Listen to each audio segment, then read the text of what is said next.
His grand obsession began with a toy train under the Christmas tree when Bruce Zaganino was just a boy. We started with my hobby, trains in the basement, then we went to a second basement, and a third and a fourth and a fifth.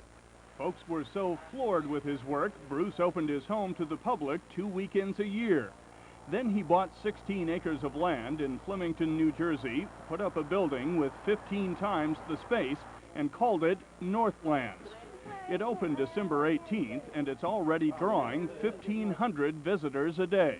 There's nothing even comes close to this. We're probably 60, 70 times larger than anything else that's out there like this. And we have what we think is a scenic wonderland. 3.5-story mountains all throughout the building, cities and grand vistas. And through this, we have 125 trains running simultaneously through all of this. With 8 miles of track and wires running everywhere, lines can get crossed.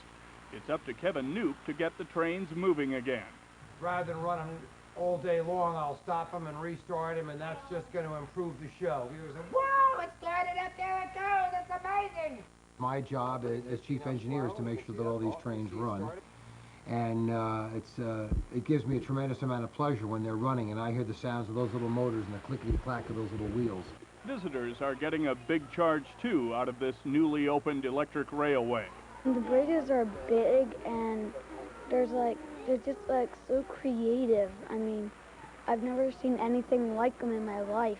All the everything in miniature and how it was done and all the detail that went into doing it. And even the little signs are real cute. In hand-crafting all those tiny parts and hand-painting mountains made of plaster and cement, Zaganino says he toiled 19 hours a day, 7 days a week, for 3.5 years. But to learn to do this, I read a lot of engineering books and memorized those, to design and build the bridges and the superstructure. There's enough lumber inside this building to support this complex to build 42 large houses. Bruce built a dollhouse overlooking the tracks. It has 94 rooms, including a ballroom with a doggy band. An organist by trade, Zaganino also installed one of the world's biggest pipe organs and put a music hall around it. But the big attraction is the Great American Railway, the product of a boyhood fascination that turned into a runaway passion. Brian Jenkins, CNN, New York.